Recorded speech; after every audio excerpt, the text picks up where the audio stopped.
All right, it is 8 o'clock. Should we get started? Sounds good. Okay. I'll start off. Okay. Well, hi, everyone. This is Brad Margus. I'm a founder and of the AT Children's Project and a father of 2 sons with AT, Jared and Quim. Happy to welcome you once again to one of our webinars. Again, it's about COVID. Wish it wasn't always about COVID, but so it's important to all of us right now. We will be having some additional webinars coming up soon on other areas of research that we're pursuing, not just antisense oligonucleotides, ASO, gene therapy trials, but other approaches too. And I can't wait to play a bigger role in either interviewing a scientist or explaining some of that research to all of you who might be interested. But tonight, we're going to focus again on COVID. The last time we saw all of you, there were no vaccines approved in the world, and today there are several, so that's big progress. Maybe it's a little light at the end of the tunnel for this long period we've had of social distancing and quarantining, and perhaps more worried than most people because we have kids with AT.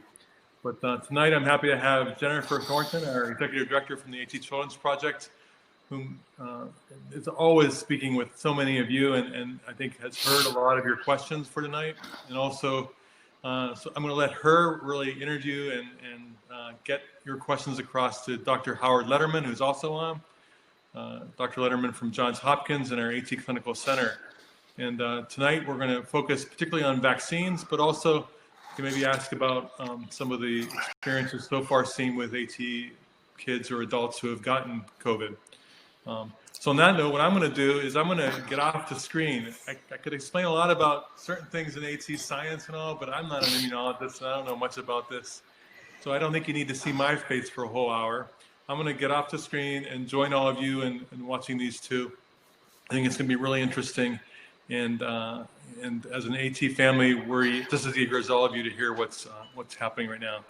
So thank you, Howard and Jennifer, Dr. Letterman and Jennifer. And, please take it away. Thank you, Brad. We appreciate it. This is Dr. Letterman, the immunologist who is the director of the AT Clinical Center at Johns Hopkins. We are absolutely thrilled to have his expertise helping us guide AT families through this extremely difficult time. Howard, thanks for being here. And then we definitely want to focus in, obviously, on the fact that 2 vaccines were recently approved in the United States, one from Pfizer and one from Moderna. And can you talk a little bit about these vaccines? I know that you said it's the type of vaccine that would be that you think would be best for people who have AT. So could you explain what mRNA means and a little bit about the vaccine and why you think it would be fine for people with AT? All right. So I think actually I'm going to put you off for a minute. Okay. Won't be the first time. No. I just want to start out explaining a little bit about the experience that we have had with AT patients and COVID infection. That's maybe fair. Just kind of as a background here. So the first thing for me to say is that I think families around the world that have individuals with AT have been extraordinarily careful about protecting their loved ones. And so as far as I'm aware, I don't think there are more than a half a dozen cases anywhere in the world of people with AT that have had COVID. It's possible I'm off by a factor of 2 and there have been 10 or 12, but it's been a very small number. So I think the very first thing to say is that that's a really good indication that hand washing, social distancing, and wearing masks really works. And that this is not the time to get careless with those kinds of precautions. What I can tell you is of the people that have with AT that have had COVID, that we have not had any surprises with unexpectedly severe disease. So I would say that anybody with AT does not have just by the virtue of the fact that they have AT, does not automatically mean that if they get COVID, they are going to be in an intensive care unit. I think somebody who is in their 20s or 30s with very limited ability to cough and clear secretions is at a high risk. I think somebody who has cancer and is in the middle of chemotherapy is at high risk. I think somebody who is very obese or has severe diabetes that's out of control is going to be at high risk. But I think it's those other factors that are much more important in terms of risk than AT per se. So that's just kind of a background. The other thing, I think everyone will be really glad to hear that. The other thing for me to say is of the immunodeficiencies, the biggest problem that we see in AT kids is a limited or inability to make antibody. And I don't have a lot of experience with AT and immunodeficiency with COVID, but there is a growing amount of experience now with antibody deficient patients and COVID. So I have probably 500 patients without AT who have antibody deficiency and are on gamma globulin. And we now have about 35 of them that have had COVID infection. Okay. And I would say that in general, antibody deficiency does not seem to make the COVID infection worse. So I think the factors that probably make COVID more difficult are people who have problems with their T cells and the way the T cells work, but not antibody deficiency. And I think that should also be kind of comforting for most of the people with AT. The big difference if you have antibody deficiency and you get COVID is you cannot assume that in the process of getting over the infection that you will develop an immunity and therefore not be able to get infected again. So anybody with AT who's on gamma globulin just has to remember you can have COVID, you can get over it, but you are likely going to still be susceptible to get it again. Okay, so in someone who doesn't have AT, someone in the general population, they would have COVID and then their body would respond by making antibodies, and that would help them not get it again in the next few months at least. Right. And you're saying for someone with AT, either they wouldn't get it again. Right. Once you have antibodies, you either don't get it at all or the infection that you get is likely to be very mild. But because people with AT most would have trouble building up those antibodies after having COVID, you couldn't assume any kind of immunity. Some, not most. Okay. So I'm really directing this only to the people with AT who are on gamma globulin. Got it. Okay, that's really the differentiation. So okay. If somebody thinks that your ability to make antibody is reduced enough that you're on gamma globulin, you should not assume that because you've had a vaccine or because you've been infected, that you are necessarily or even likely to be immune. You're probably unlikely to be immune.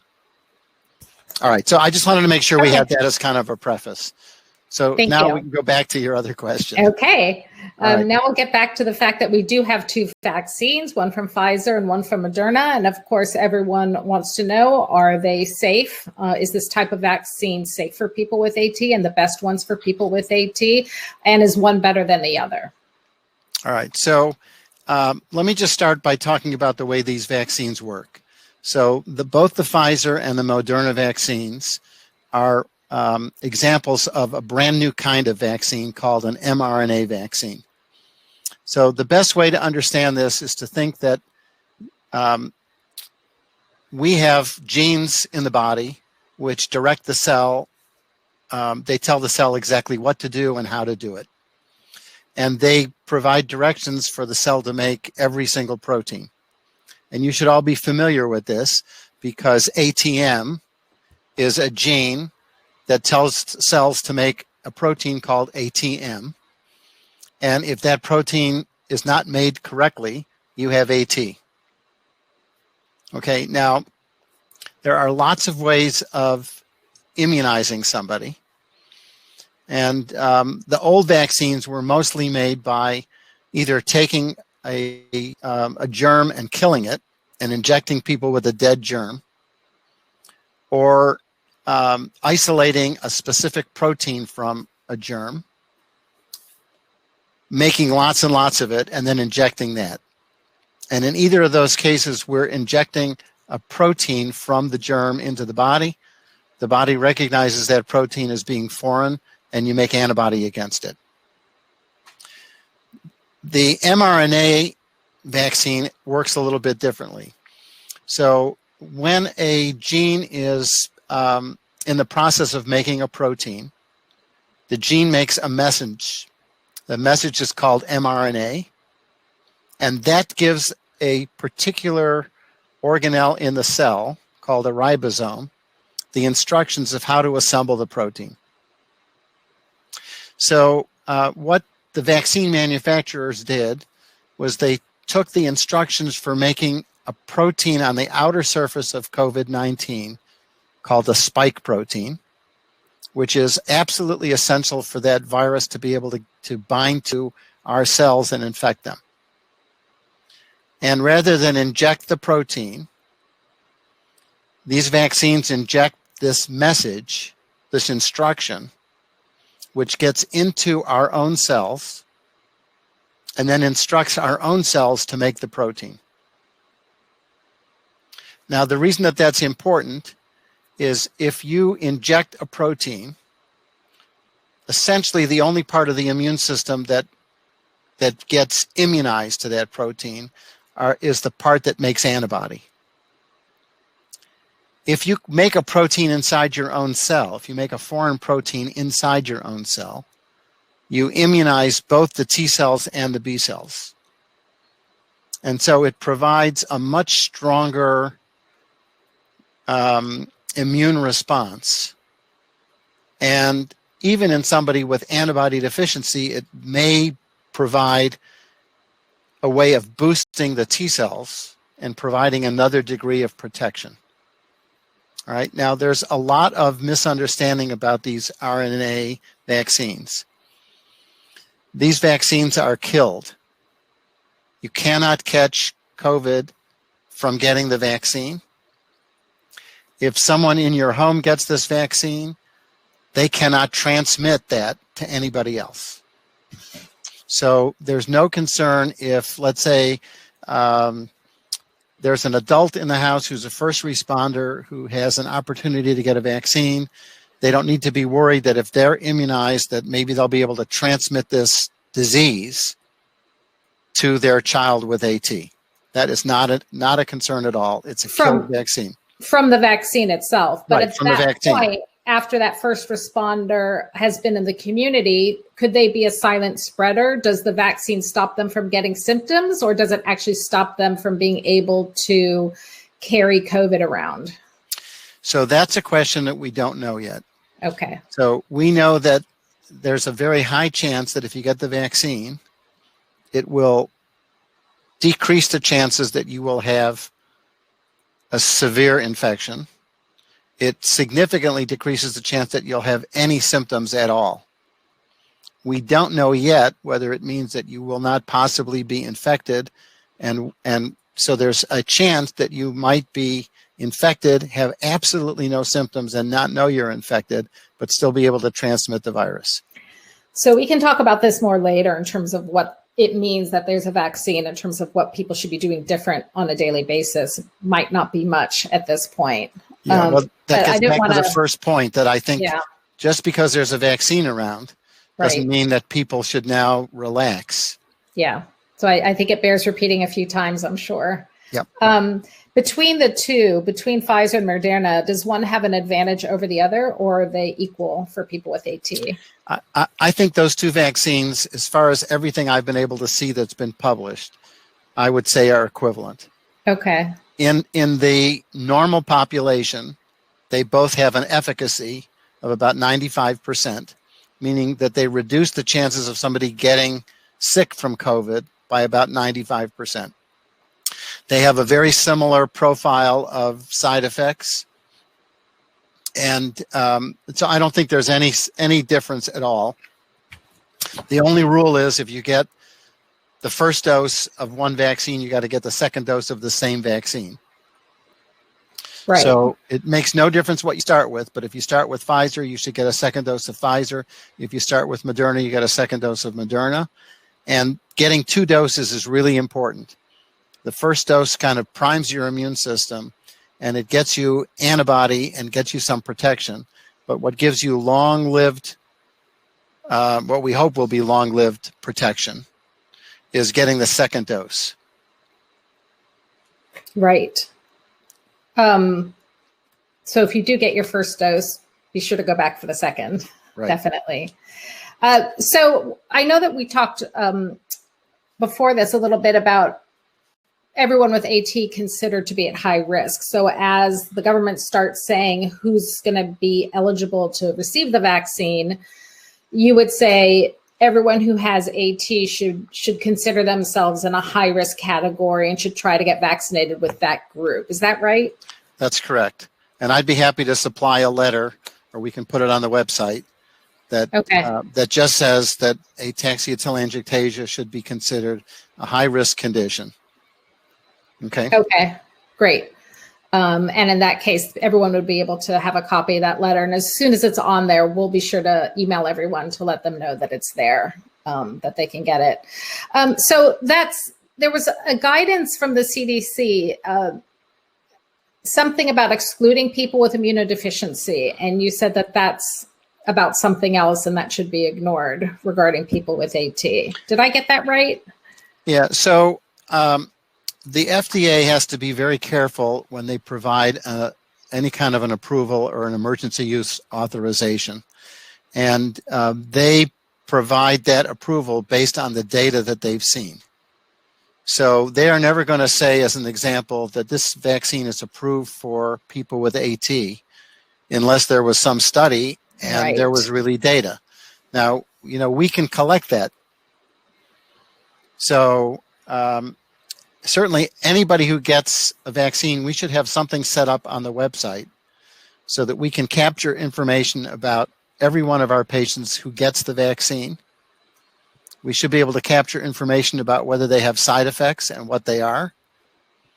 And then that could provide information to say that we now know of 200 people or 300 people that have with AT that have had the vaccine that have had no adverse event that's any different than anybody else.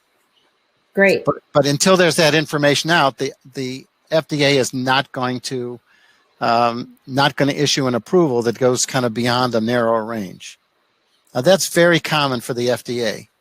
Okay. So there are none of the old standard antibiotics that we use in children all the time have any specific indication in children.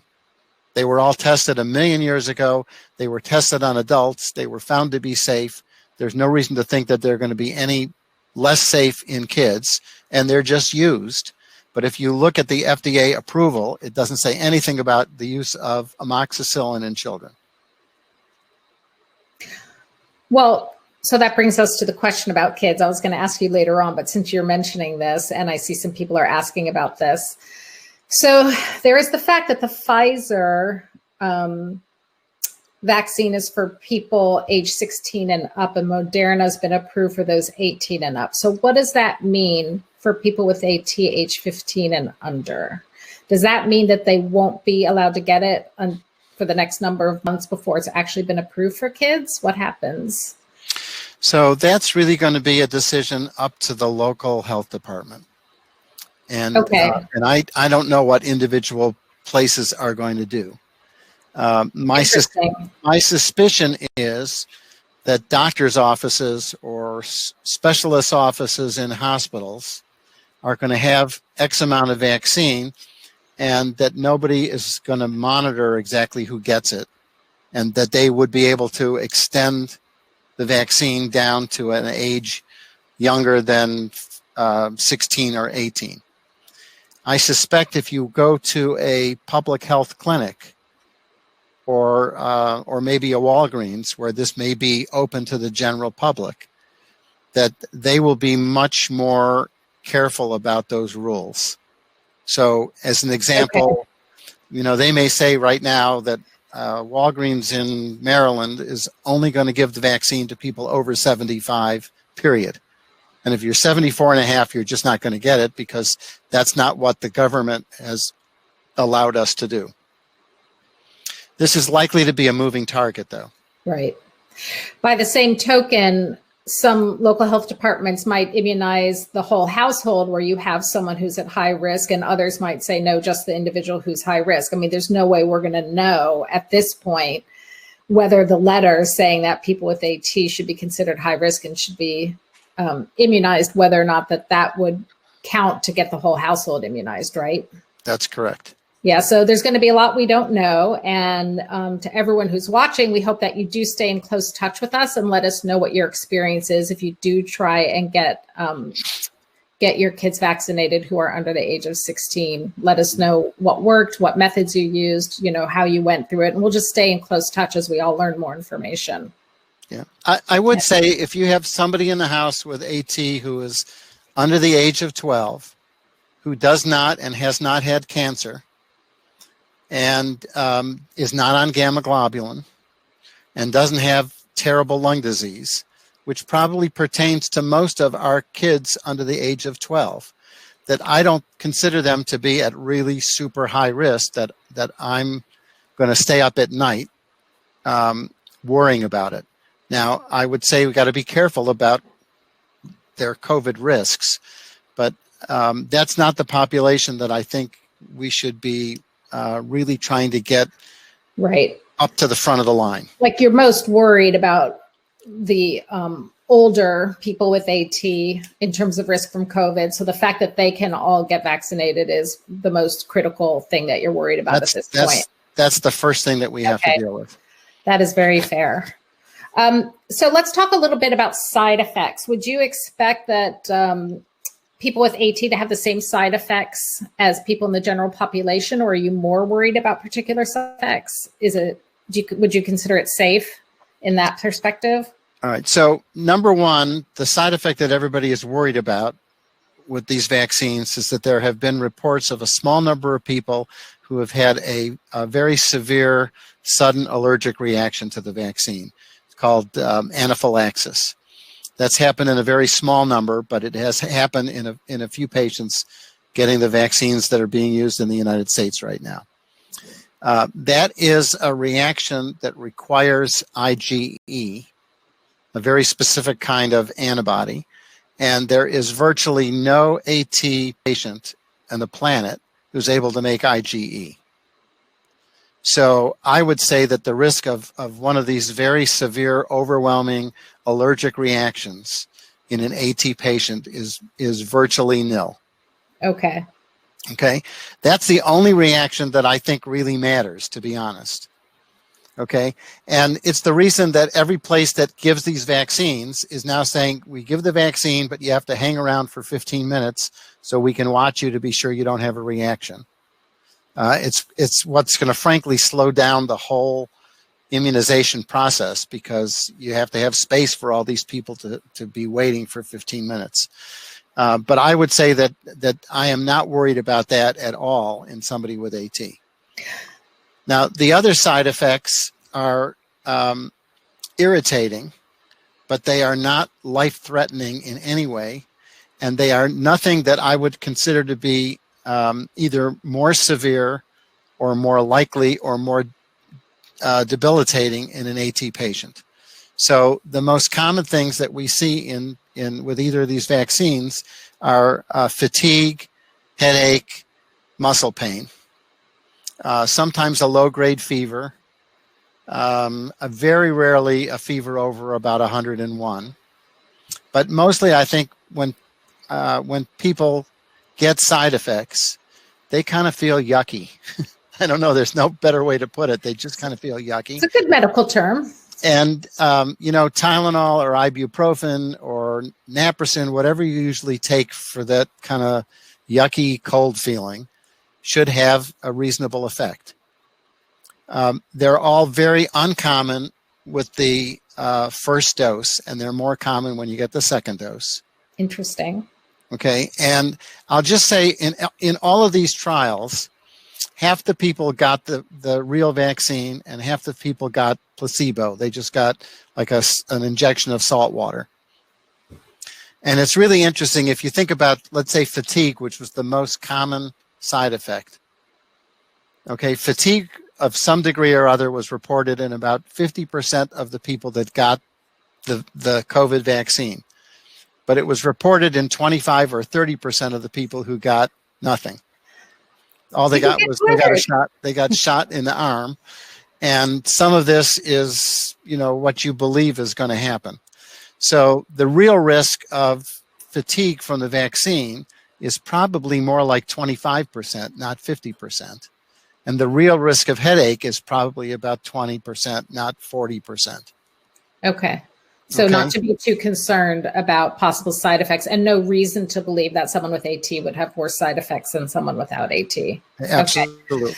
Okay. And if there's an AT patient who has an allergy, could they still get allergies in general? Not necessarily a bad reaction to previous vaccines, but allergy in general, they would still be able to get the vaccine? Yeah. So again, I think most AT patients don't have allergies. Okay. If you have somebody who's got, seasonal allergy, they sneeze when, pollen comes out in the spring, I wouldn't consider that to be a risk. Right. If you have somebody who has a allergy to drugs, I think the only thing I can say is that they should talk to their local doctor and maybe an allergist to find out whether that particular reaction is the kind of thing that would make anybody nervous about these vaccines. Okay. And food allergies? There's no food in this. Okay. So if you're allergic to egg or you're allergic to milk or you have a gluten sensitivity, you're not going to have a problem from either of these vaccines. Okay. And we got a specific question today along those lines.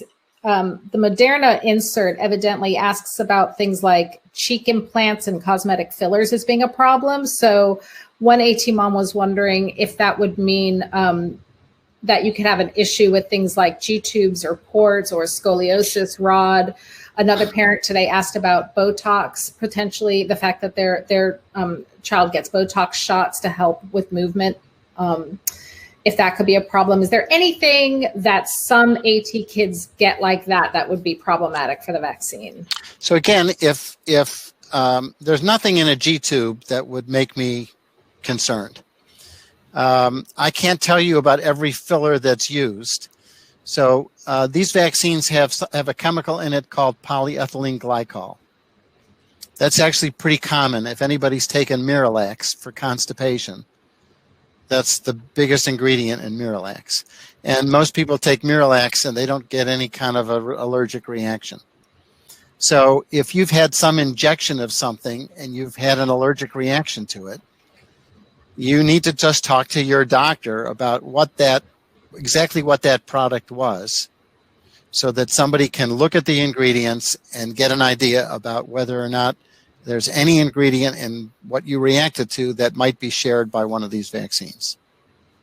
Okay. I think it's going to be very unlikely, just because the kind of reactions that we worry about are the reactions that are caused by having antibody that is IgE antibody.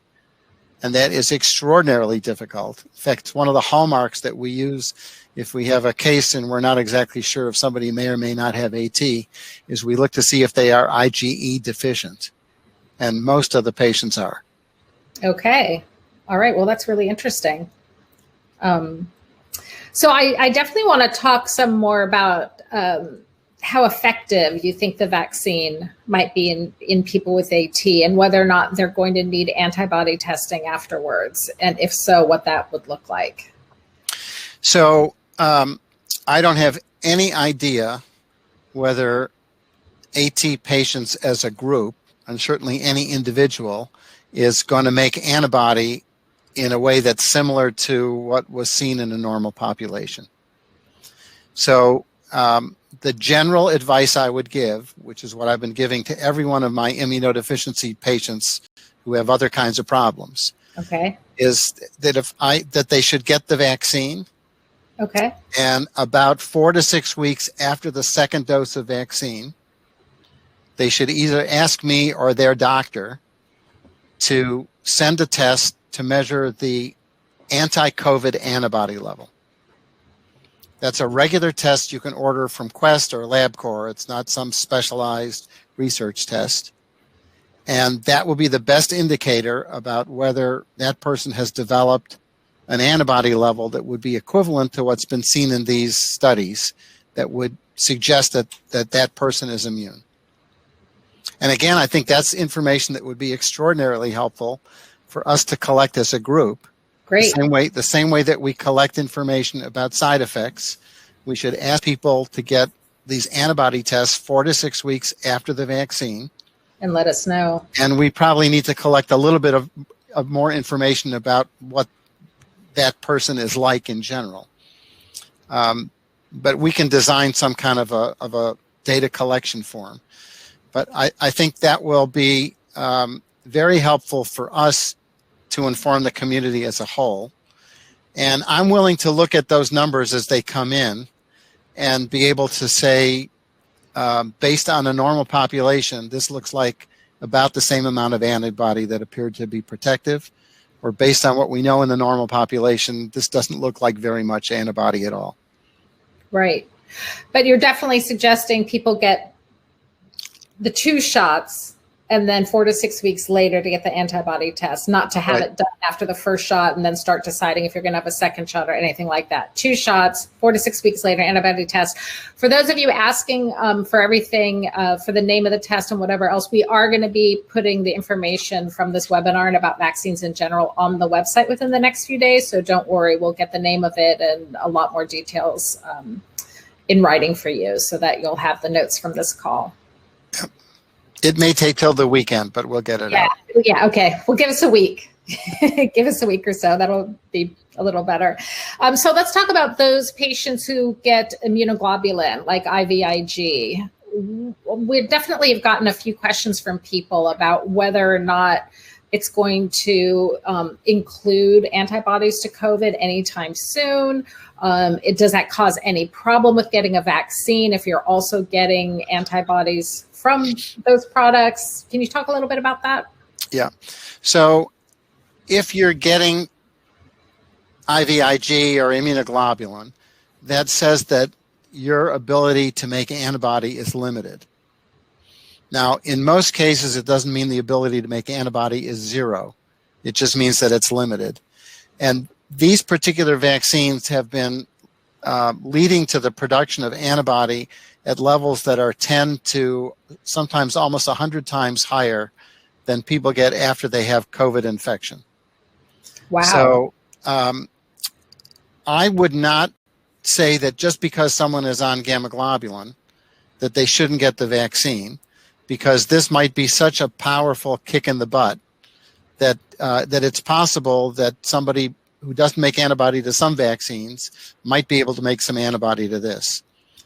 The second point is, because of the way these vaccines cause our own cells to make the viral protein, even if you can't make antibody, you might have a beneficial effect on that other part of the immune system I talked about at the beginning, the T cell.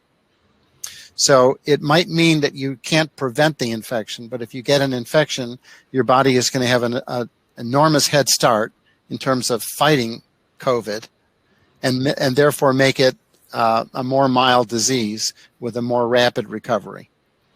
So getting gamma globulin should not be a reason not to get this vaccine.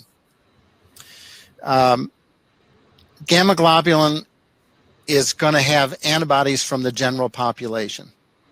Right now, there are probably not more than 30, maybe 40 million people in the United States that have been infected with COVID. And some number of them have died. So I don't think any more than 10% of the population has been infected so far. And a very, very tiny percent have been immunized. So it's going to probably take, I would think, 8 to 12 months from now until there will be enough antibody in gamma globulin to provide protection. Now, it's possible it'll be a little bit sooner. That's something we'll monitor in all of our patients getting gamma globulin. So I'll have a good idea about that when it gets in. But okay. It takes at least 6 months from the time, let's say, that there's a new strain of flu until there's a significant number of people that have been immunized or had that infection, where there's enough antibody that could even be donated. And it takes another 4 to 6 months from the time that the blood is collected until it actually ends up in a finished product that you can put into your body. So realistically, I think we're probably talking about early 2022. Okay. Before we can assume that gamma globulin is going to provide protection. Right. So it's going to be now, something. In the meantime, it's worthwhile saying that there are other ways of getting antibody to COVID. So there are a number of synthetic antibodies called monoclonal antibodies, which have been also approved with an emergency use authorization. That's a kind of an antibody cocktail that the president got when he got sick. Right. And those are authorized to be used for people who have COVID infection, but not severe symptoms. Okay.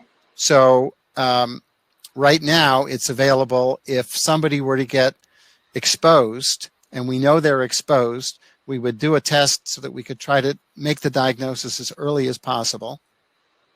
And as soon as you have a positive test, somebody with AT would be eligible for those monoclonals.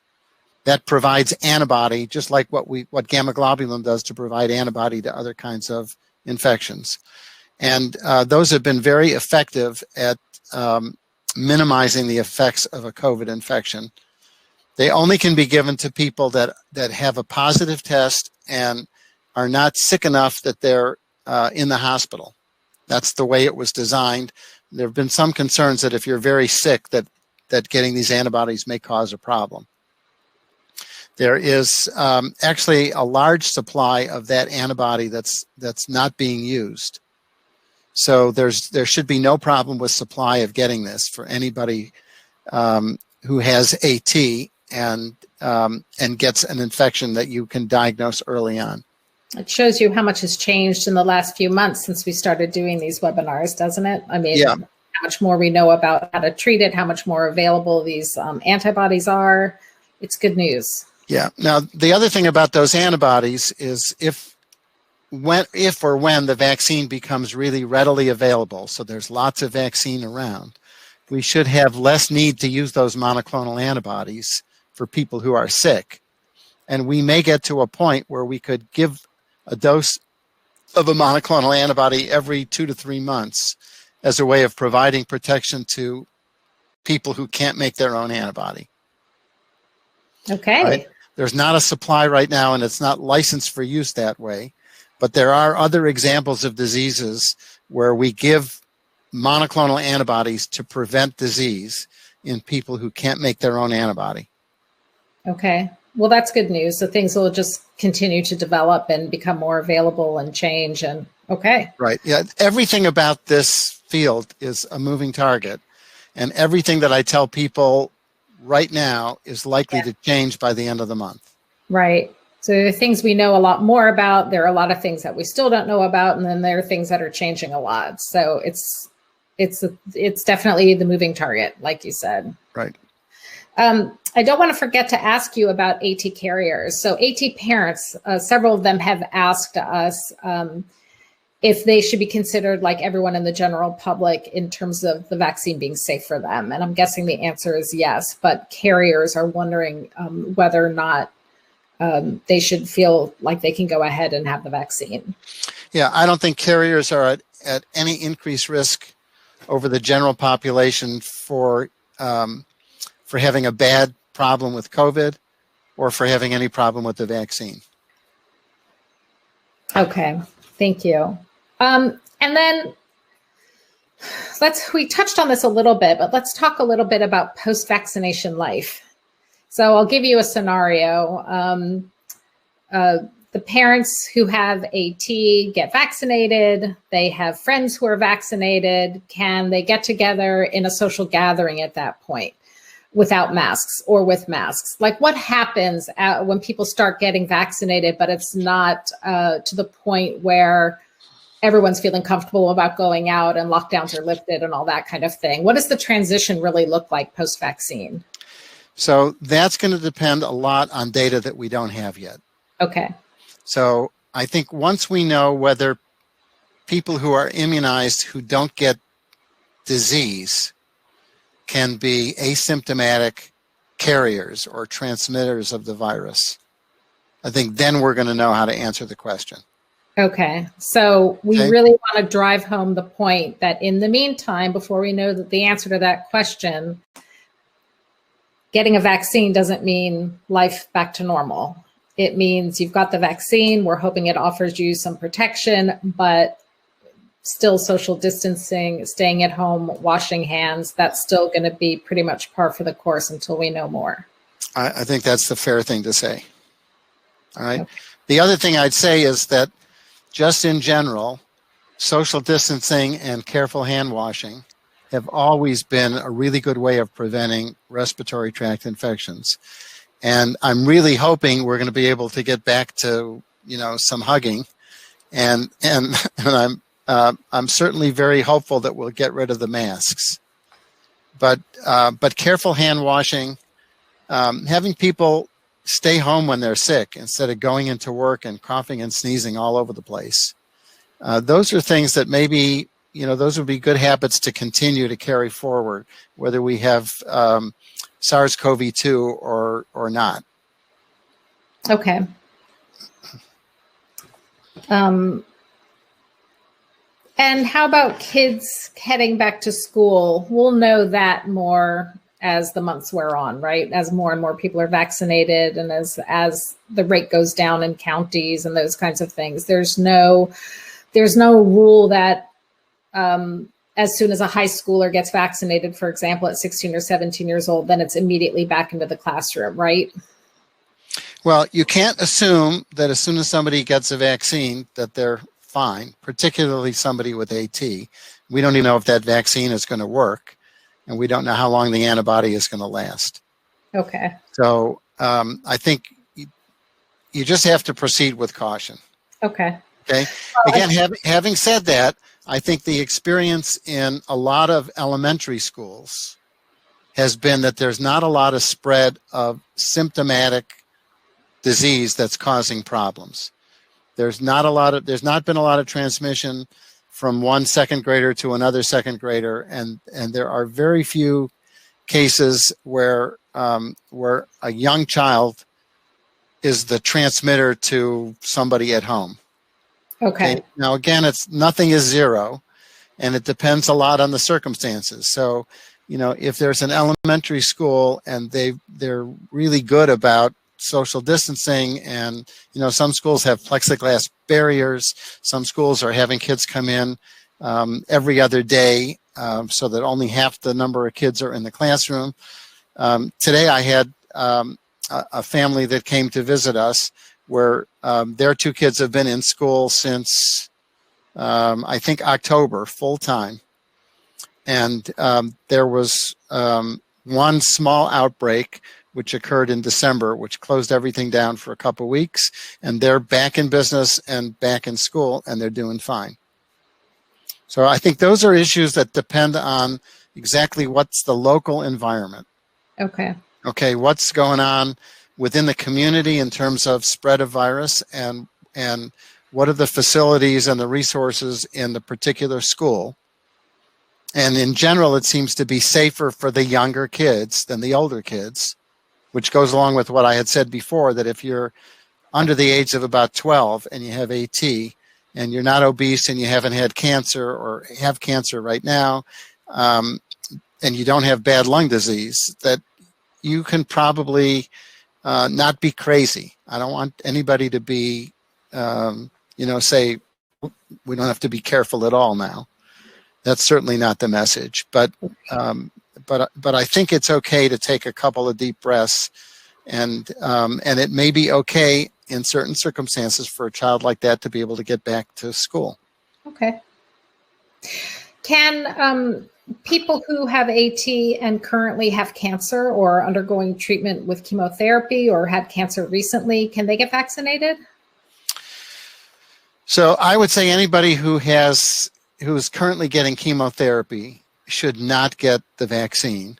Not because I'm worried about harm, but because I think the likelihood that it's going to work is very, very tiny. Okay. Okay, so I think anybody right now with getting chemotherapy should not.